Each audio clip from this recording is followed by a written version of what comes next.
32 taon na nakakaraan na magtapos sa PMAA si PNP Chief Police Director General Nicanor Bartolome at sa kanyang pagdalo sa Philippine Military Academy Alumni Homecoming sa Baguio City, kanyang ginunita ang mahalagang okasyong ito at itinuturing na sagrado para sa muling pagkikita ng kanilang magkakaklase. I am glad to be back here at the Philippine Military Academy after 32 years. Exactly today, 32 years ago, nag-graduate kami dito, yung PMA Class 80. Eksaktong Feb 18.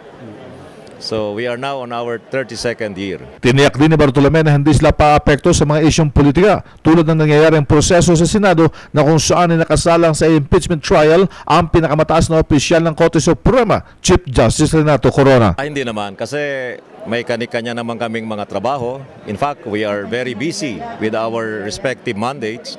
Kaya't hindi kami apektado ng mga latest na nangyayari.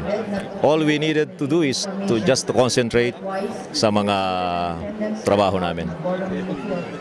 And we should not be affected.